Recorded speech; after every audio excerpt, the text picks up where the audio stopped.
વડોદરામાં સિયાબાગ ભાવદાસ મહોલ્લામાં રહેતા ચૌહાણ પરિવાર દ્વારા એક અનોખી શ્રીજીની પ્રતિમા પોતાના ઘરેથી જ બનાવવામાં અને સ્થાપિત કરવામાં આવી છે.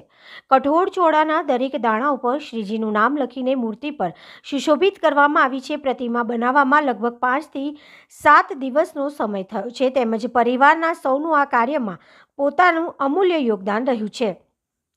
આજકાલ ફાસ્ટ ફૂડ આહાર ખૂબ જ વધી ગયો છે, જે લાંબા ગાળે સ્વાસ્થ્ય માટે નુકસાનકારક છે, જ્યારે કઠોળ સ્વાસ્થ્ય માટે લાભદાયક છે.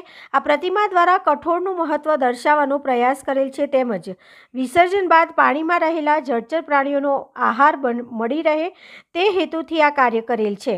પ્રતિમા બનાવવામાં લગભગ 2 કિલો જેટલા ચોળાનો ઉપયોગ થયો છે. આવી પ્રતિમા સૌપ્રથમ 1993માં બનાવી હતી, જેમાં ચોખા, તલ અને ચણાની દાળનો ઉપયોગ થયો હતો.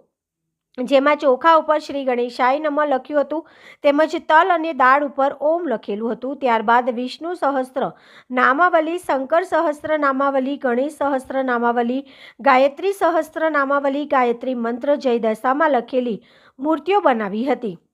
દરેક દાણા ઉપર શ્રીજીનું નામ લખવાથી લઈને પ્રતિમા સુશોભિત કરવા સુધી લગભગ અસંખ્ય વખત શ્રીજીનું સ્મરણ તથા જાપ થયેલું છે. સર્વ ગણેશ ભક્તોને નમ્ર વિનંતી કે આવી અનોખી શ્રીજીની प्रतिमाने दर्शन करवानु चूकशो नहीं। नमस्ते, मेरा नाम पूजा चौहान है। हम सियाबाग भावदास मोहल्ले में रहते हैं। हमने हमारे घर पे अनाज होता है जो कठोड़, उसके ऊपर हमने श्रीजी लिख के अक्की मूर्ति संगारी है। और हमारा उद्देश्य ये है कि आज की पीढ़ी फास्ट फूड पर बहुत ज़्यादा ध्यान देती है, जबकि हमारे हेल्थ के लिए कठोड़ बहुत फ़ायदेमंद होता है। तो हमें अपनी हेल्थ के लिए अपने कठोड़ ही खाना चाहिए।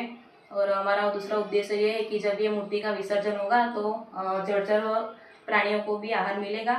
और हमने गए साल हमने वाल पे भी लिखा था श्री जी, तो उसके लिए हमें मुंबई और ठाणे से सर्टिफिकेट मिल चुका है।